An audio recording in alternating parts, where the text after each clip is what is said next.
My dear one, I'm mighty glad you've joined me tonight. Sit back, get real comfy, and rest your head easy. You don't have to do a single thing now. Just close your eyes and let Grandpa tell you a tale nice and slow, one meant for dreaming.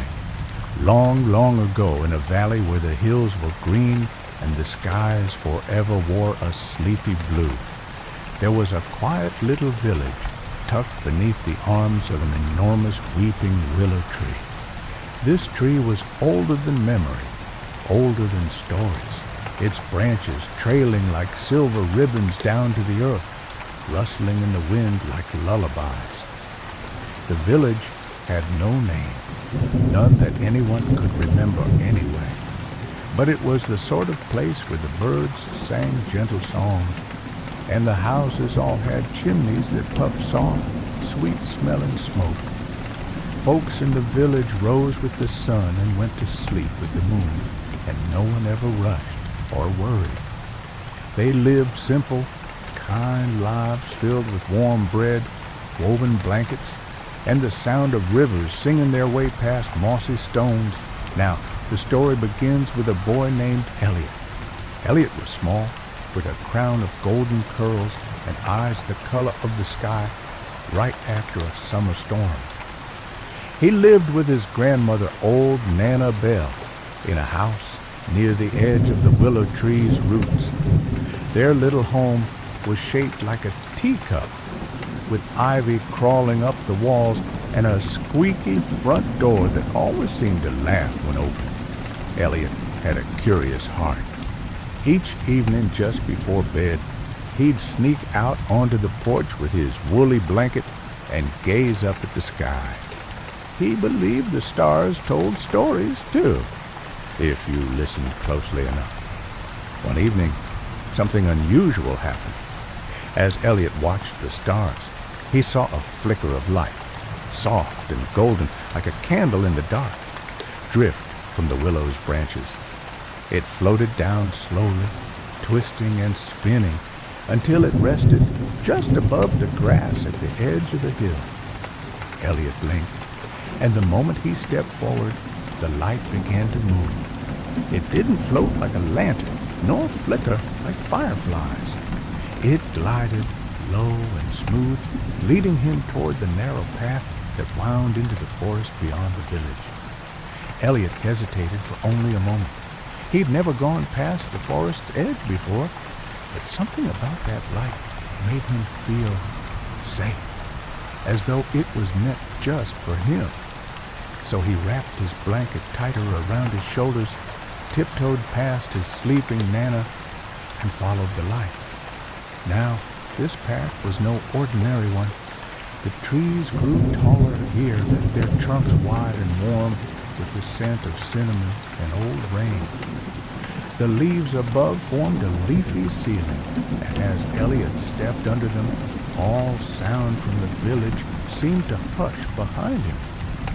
Even the night birds grew silent, as though the whole forest had paused to watch him pass.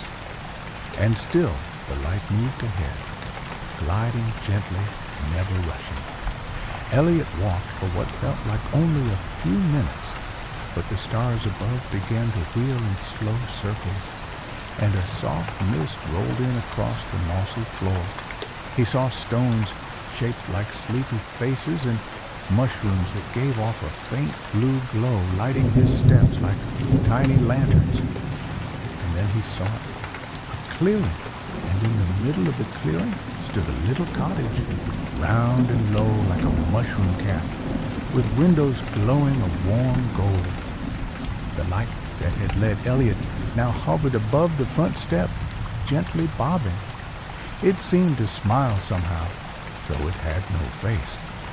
Elliot's heart beat with excitement and peace, all tangled together. He stepped forward, raised his hand, and knocked softly on the wooden door. Tap, tap, tap. The door creaked open, not with fear or surprise, but like an old friend stretching after a nap. Inside, The room was filled with golden light. A kettle bubbled on the fire, and books lined the walls from floor to ceiling. Cushions and blankets lay scattered like clouds. And at the far end, in a tall chair by the fire, sat a figure, a woman older than time, with hair like mist and eyes that shone like stars underwater. "Well, hello there," she said, in a voice that made Elliot's eyes feel heavy, like soft velvet wrapping him up. "I've been expecting you." And so begins Elliot's journey through the whispering woods and the secrets held by the willow tree's roots. But for now, dear one, you can rest. Let the story settle into your dreams. Tomorrow, I'll tell you more. But tonight, let the rain sing, and let sleep carry you softly home. Well now, there you are, little dreamer. I've been waiting just to tuck you in a bit deeper tonight. You remember where we left off, don't you? Our young friend Elliot had just followed the glowing light deep into the woods, where he found a round little house glowing like a lantern, and an old woman who spoke like a lullaby. As he would soon learn, was Mira. But most folks around that part of the forest, if you could find anyone who remembered, called her the Dream Keeper. That's because she did something mighty special, something very few ever knew about. You see, Mira kept all the dreams the world forgot. She kept them safe in soft glass jars that glowed on the shelves. Hundreds of them, maybe thousands. Each dream shimmered with its own color, some soft and blue like oceans, others golden like dawn, and a few flickered like candlelight on a snowy window. Elliot stood in the doorway of a warm little cottage, eyes wide, arms wrapped in his blanket. "Did you really expect me?" he asked in a voice barely more than a whisper. Mira smiled, wrinkles folding like petals around her eyes. "Oh yes, child, the willow only sends those who are meant to remember." "Remember what?" Elliot asked. She motioned for him to come in and sit by the fire. The floor was soft under his feet, not wood, but moss, alive and gentle, like walking on a sleeping animal. He curled into a cushion as she handed him a mug of something warm and sweet, smelling of honey and pears. "Everyone," she said slowly, "is born with a dream they carry inside. A true dream. But over time, the world makes noise. The dream fades. People forget what they were meant to find. But not you, dear Elliot." The tree whispered your name. He sipped the drink, warm through and through, and looked around at the glowing jars. "Are these dreams?" "They are," she nodded. "Some are dreams of birds who wanted to sing songs never heard before. Others belong to clouds that wished to become rivers. There's even one," she leaned in with a twinkle in her voice, "from a star that dreamed of becoming a flower." Elliot giggled softly. It sounded silly, but it felt true. Mira leaned back and looked at him kindly. "The light that led you here, that's your dream. It's been waiting a long time for you." Elliot glanced out the small window. The glowing orb still floated there just beyond the glass, patient and warm. "But I don't know how to follow a dream," Elliot said. "You don't need to," Mira replied. "You only need to listen." She lifted a jar from a high shelf, one that shimmered a sleepy lavender, and uncorked it. A soft hum filled the air like the sound of wind passing through a flute. "Tonight," she said, "you'll sleep here, and the dream will come to you." And so Elliot curled up beside the fireplace, head resting on a pillow made of leaves and feathers. The rain outside whispered against the windows, and the fire crackled gently. Mira hummed a song that had no words, just comfort. And when Elliot finally closed his eyes, he began to dream. In his dream, he stood in the sky, yes, in the sky, walking gently on the clouds. The stars above him blinked like sleepy eyes, and the moon swayed like a cradle. A staircase of light opened before him, leading downward, not down into darkness, but into a forest of floating lanterns and silver leaves. The dream was soft, not sharp or strange, and it made Elliot feel brave and calm. There was a voice there. He couldn't see it, only hear it, like the voice came from the wind itself. Your heart remembers, it whispered, but to find the rest, you must journey beyond the route. Elliot opened his eyes slowly. Morning had come, but not like in the village. Here, the morning light was golden and slow, thick as honey, and the world outside the window sparkled with dew. Mira was already awake, brewing tea. She turned as he sat up and said, "You heard it, didn't you?" He nodded. "You must find the other dream keepers," she said. "Each one holds a piece of the path, but they are scattered, hidden in places most forget to look, like under the belly of a sleeping mountain or in the tears of a laughing lake." Elliot felt a little scared, but mostly curious. "What if I get lost?" he asked. Mira smiled. "You won't. Your dream will guide you. Just listen to the quiet places." She handed him a satchel made of soft bark and lined with feathers.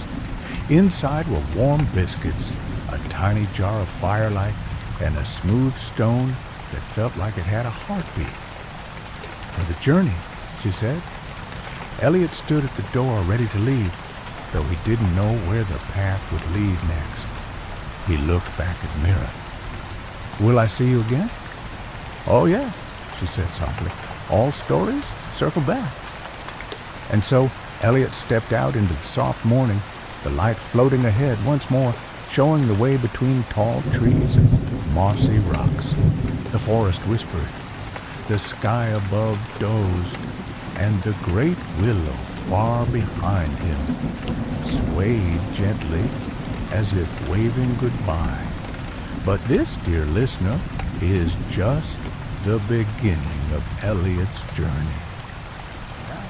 You don't need to walk anywhere at all.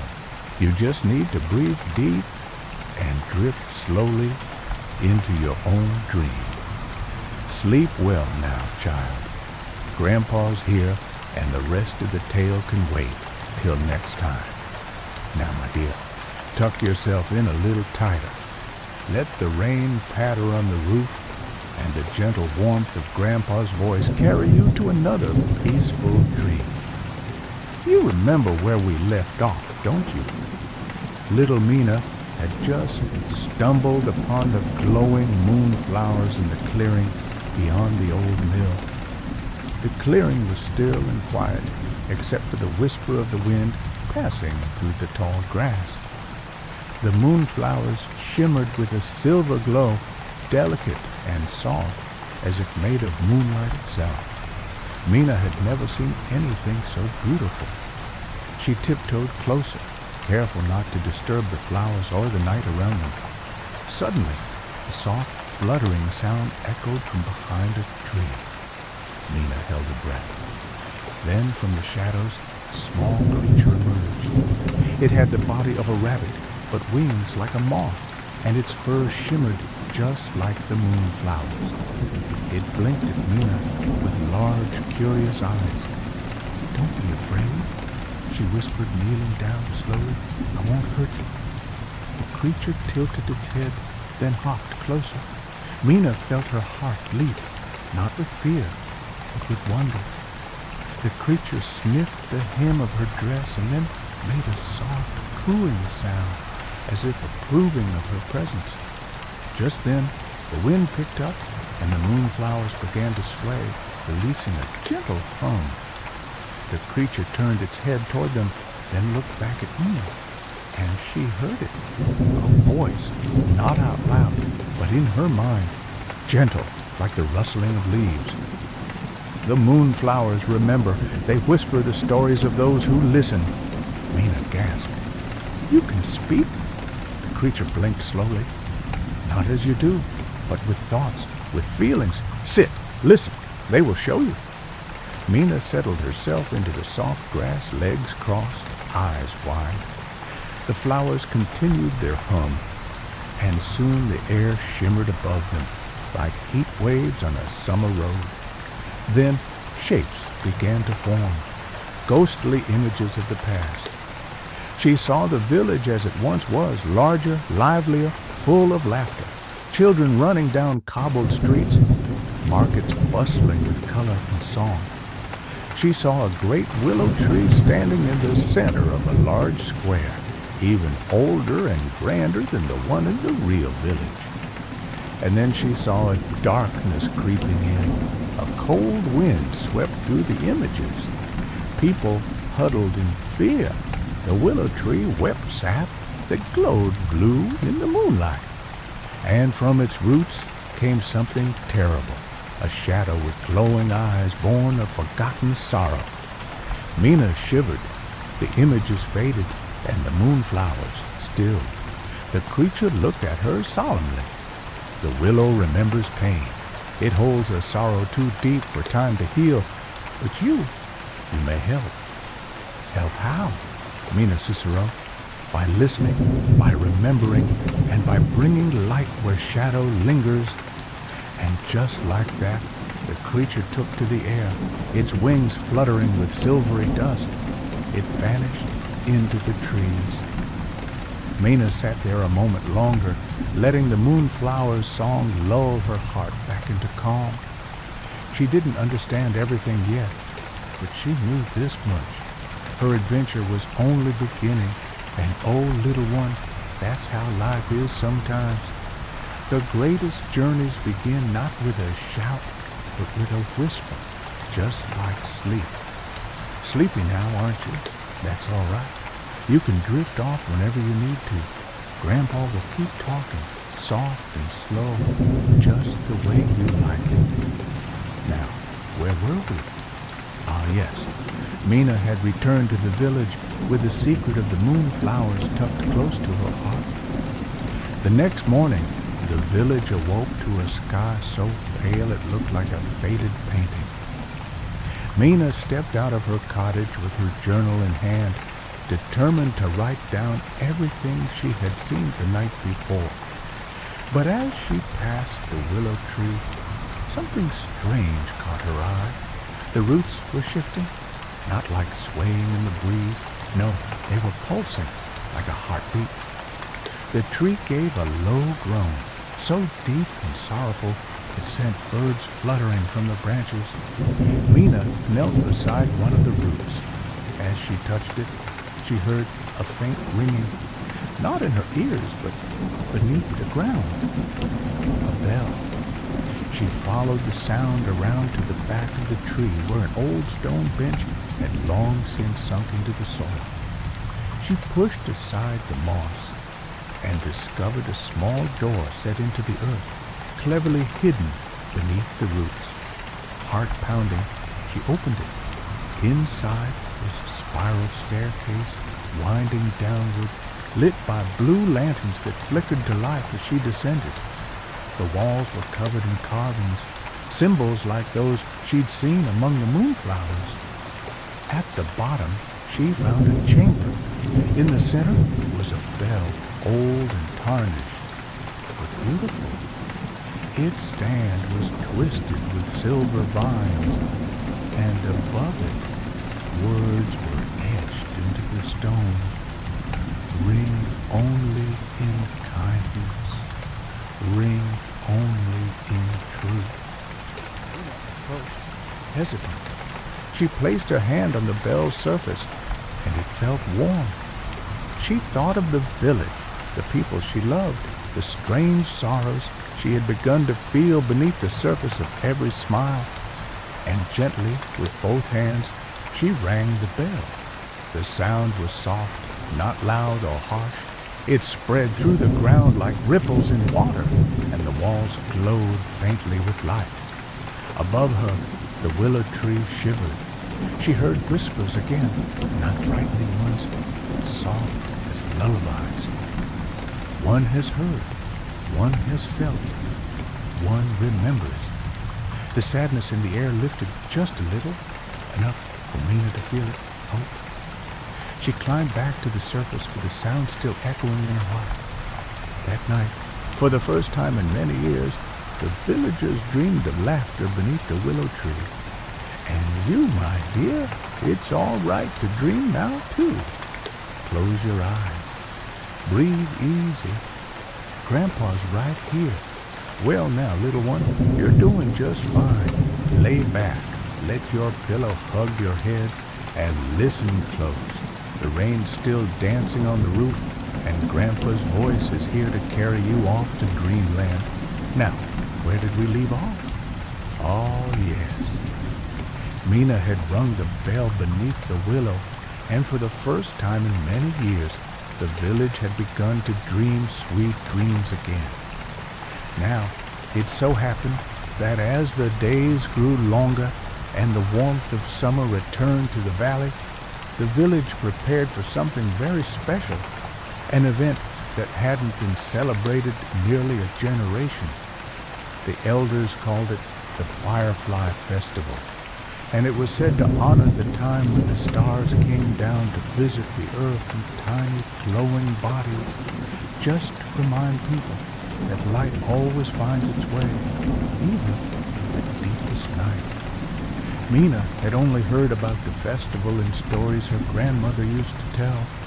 Tales of lanterns drifting in the air, songs echoing through the trees, and fireflies dancing like stars caught in a dream. Now, the village square buzzed with life again.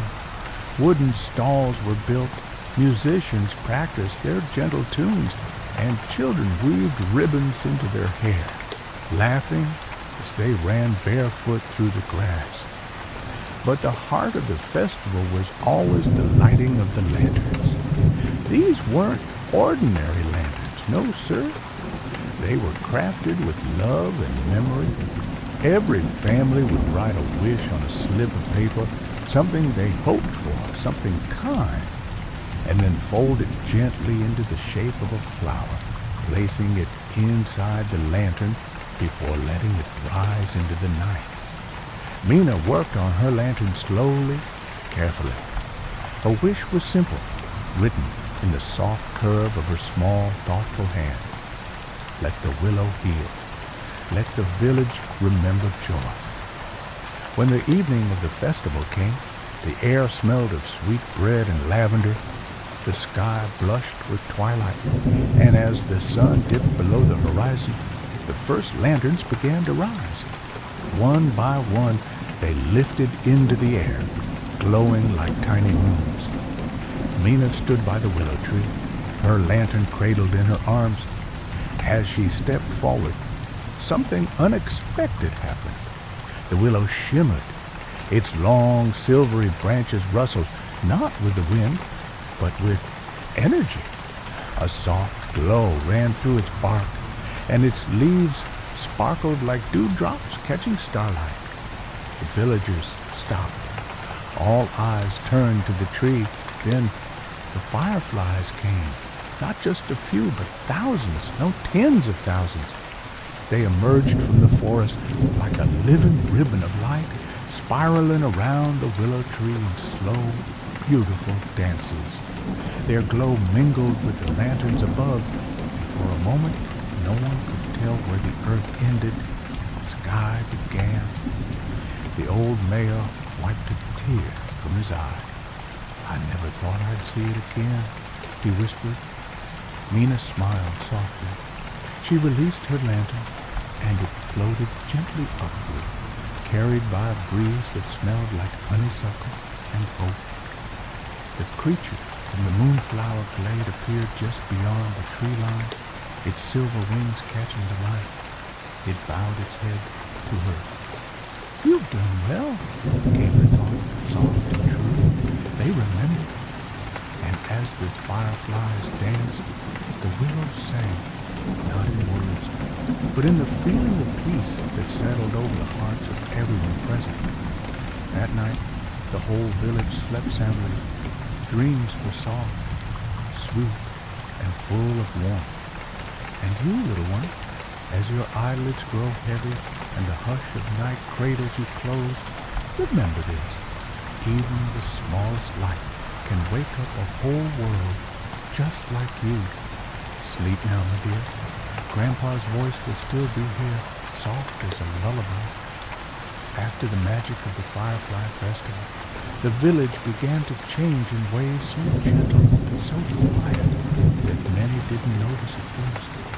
Laughter returned to the streets, windows stayed lit longer into the evening, and old stories, long buried into years of silence, rose like blossoms after the spring thaw. But Mina, sweet little Mina, she knew that the journey wasn't over yet. You see, something about that night stayed with her. The way the willow had glowed, the way the fireflies had danced around it, as if it were a queen of light, and most of all, the silver-winged creature who had bowed to her, as though she were the one who'd made it all possible. A few days after the festival, she found herself drawn to the woods once more. Not the path by the moonflowers, no, this was a different way. A narrow trail at the edge of the village, half hidden beneath brambles and soft moss. She had never noticed it before, and yet now it seemed to glow just faintly, as if lit from within. She stepped onto the path, her boots crunching gently over the leaves.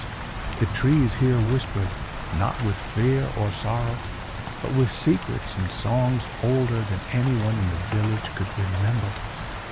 Birds sang lullabies above her, and every so often a cool breeze would sweep down the trail, carrying with it the scent of cedar and distant rain.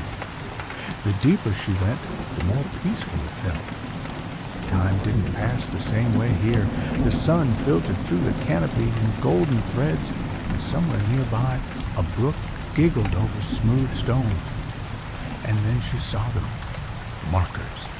Not gravestones, not really, but standing stones with symbols carved deep into their faces. Each was different. One looked like a teardrop wrapped in flame, another like a sleeping eye with stars around it. She reached out to touch one, and the world shimmered around her, not with danger, with memory. A woman appeared, no, a vision of one, draped in robes the color of night skies, her hands outstretched. She spoke no words, but Mina could feel what she meant. Thank you, came the thought, for remembering us. One by one, the stones glowed, and more figures appeared. Elders and children, lovers and friends, all long gone, but not forgotten. They smiled at her, some with tears in their eyes, some with laughter. This, she understood, was the Whispering Wood, a sacred place where the old souls of the valley came to rest. But they had been forgotten for so long that their voices had faded, until now. The silver creature landed gently on her shoulder. You've awoken to what you sleep, it whispered, but there is still more to see. It guided her to a stone shaped like a door. Beneath it was another inscription. Only those with kind hearts may pass. Mina's hand brushed the stone, and with a soft sigh, it opened. Beyond was a grove filled with light, trees with glowing bark, flowers that hummed when the wind touched them, and in the center, a pool as clear as glass, reflecting not just the sky, but the stars, even though it was still daylight. She knelt beside the pool and gazed in, and what she saw made her heart beat faster. Not her reflection, but her grandmother's face, smiling softly. Not a ghost, not a memory, but something even more powerful, a blessing. Her grandmother reached out, her voice no louder than a breath of wind. You're doing beautifully, my Mina. Keep going. The world needs your light. Mina wept then, not from sadness, but from love. She let her tears fall into the pool, and where they touched, lilies bloomed, white as snow and warm as the sun. The path home felt shorter, lighter. The woods whispered not with secrets now, but with songs. The stones glowed faintly in thanks. When Mina stepped out into the village, night had just begun to fall. The lanterns on doorways flickered to life, and as she passed the willow tree, its branches swayed low, brushing her shoulders like an old friend. That night, the whole valley slept soundly. Dreams drifted like clouds, gentle, quiet, and full of wonder. And you, dear one, it's okay to close your eyes now. The whispering woods will wait for you in your dreams. Grandpa's voice will be right here, keeping the shadows away.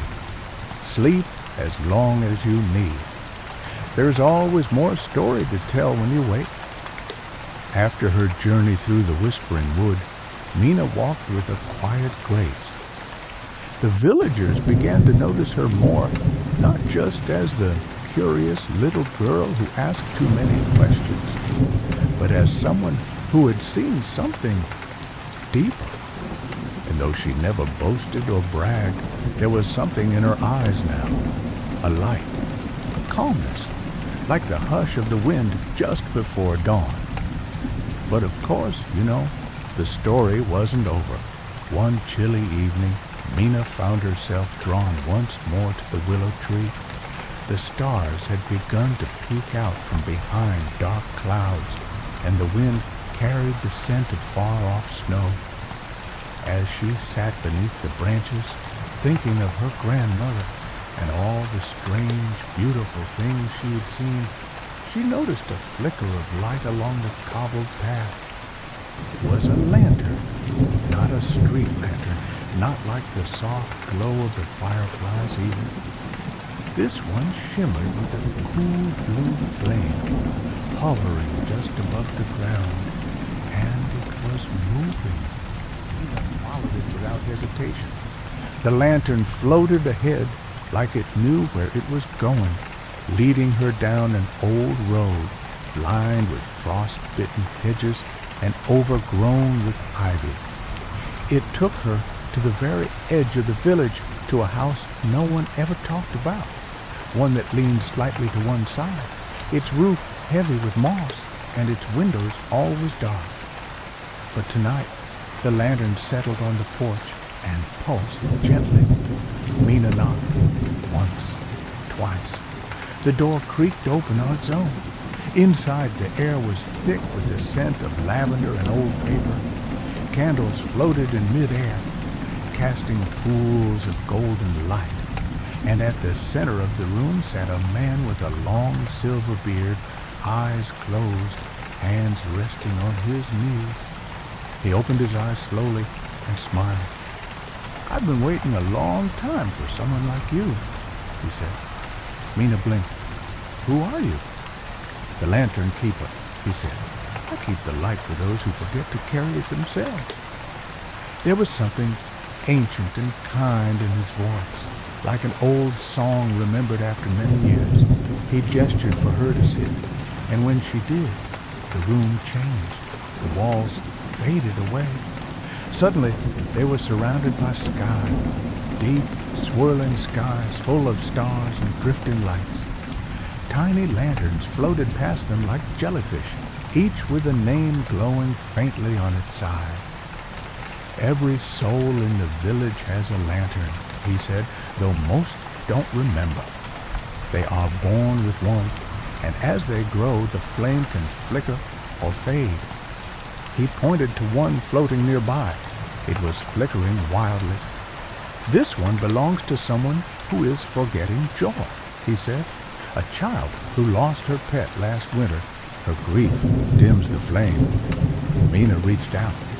The moment her fingers brushed the lantern, it steadied, glowed a little brighter.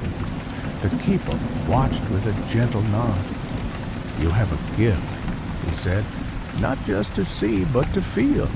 And through feeling, you can help others remember their own life. She didn't quite know what to say, but her heart felt warm, full. The lantern keeper led her to a mirror then, not one of glass, but of water, standing tall like a sheet of rain caught in place. "Look," he said. Mina saw herself, not just how she looked now, but how she'd changed. Her eyes sparkled like starlight. Her hands shimmered faintly with the dust of moonflowers.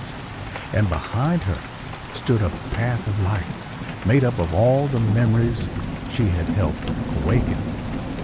"You're meant to be a guardian," the keeper said, "not just of secrets, but of hope." From a shelf, he took a lantern, small and plain, with no name on it. "This is yours," he said, "not because you're lost, but because every guardian needs a flame to guide her through the dark." Mina accepted it carefully, her hands trembling just a little. He walked her to the door. "You don't need to come back here," he said with a smile. "You'll know what to do when the time comes." And with that, he closed the door, and the house behind her vanished like mist. Mina stood in the field alone, the lantern glowing gently in her hands. The stars above seemed to lean closer, as if listening. She walked back to the village, her steps quiet, the lantern lighting her path. And as she passed each cottage, she felt the smallest shift, tiny sparks rekindling in the hearts of those still dreaming, still hoping, still healing. She placed the lantern by her window when she returned home, and that night its light danced on the walls, soft and steady, like the beat of a heart. You see, dear one, light doesn't always come from the sun. Sometimes it comes from a single flame, held in gentle hands. And now it's your turn to rest. Let the lantern's glow guide your dreams. Close your eyes.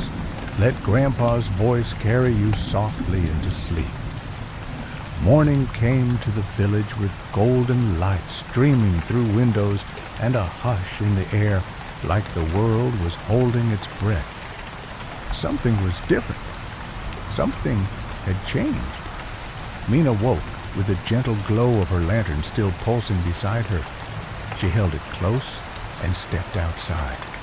The cobblestones beneath her feet felt warmer than usual, and the birds, who often chattered loudly, seemed to sing in softer, sweeter tones. As she approached the willow tree, she saw the villagers gathered already. Old and young, tall and small, each stood in quiet awe before the great tree that had for generations stood watch over them. Because now the willow was blooming. Where once bare branches hung low like sorrowful arms, now shimmered leaves of silver and blossoms of pale blue light. The sap that once wept down the bark now sparkled like stars caught in glass, and in the air a gentle hum, not from the tree, but from beneath it. Mina stepped forward, her lantern in hand, and the villagers parted to let her through. She felt their eyes on her, not with fear or suspicion, but with hope. At the roots of the tree, the moss peeled back on its own, revealing the hidden door once again. Mina looked at the lantern, nodded, and turned the handle. The staircase had changed. Instead of cold stone, the walls were now lined with glowing vines, and warm light filled the tunnel. As she descended, she felt no fear, only peace. At the bottom, the bell stood waiting. It shone now with a radiant light, and around it circled fireflies and the echoes of laughter like distant memories called home. Mina took a deep breath and rang the bell. This time it sang. The sound was pure and deep and rang through the air like the first light of dawn. It rushed up through the ground, into the willow, and burst forth in a gentle wave that washed over the entire village. In that moment, everyone felt it.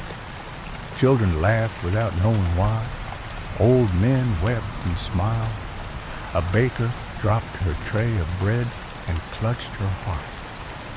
A father who hadn't dreamed in years suddenly remembered the scent of his mother's garden. And the willow tree danced. Its branches swayed with a grace no wind could command, and petals rained down like snowfall, touching everyone with a sense of wonder and calm. From the edge of the crowd, the lantern keeper appeared, lantern in hand, eyes crinkling with joy. He nodded once to Mina, a deep, knowing nod, before fading once more into the morning mist. The villagers gathered around Mina. "What did you do?" someone asked softly. "I listened," Mina replied, "to the moonflowers, to the roots, to the past and the dreams and the light inside all of us." And then, like the petals falling around her, she smiled. From that day on, the willow no longer wept. It stood tall, its leaves whispering kindness, its roots humming lullabies. People came from other villages to visit it, to sit beneath its branches and feel their hearts lighten. And Mina? She became the first guardian of the willow. Not a queen, not a wizard, just a girl with a light in her hand and love in her heart. She tended the tree, tended the people, and never stopped listening. They say on quiet nights, if you walk past her cottage, you can still see the lantern glowing in the window and hear her humming old stories to the stars. And maybe, just maybe, one of those stories found its way to you tonight. So now, my dear, it's time for your journey to the land of dreams, where moonflowers bloom, fireflies dance, and kind-hearted girls ring bells of memory. Grandpa's voice will grow quieter now, like the end of a lullaby. Good night, little one. Sleep well beneath the willow.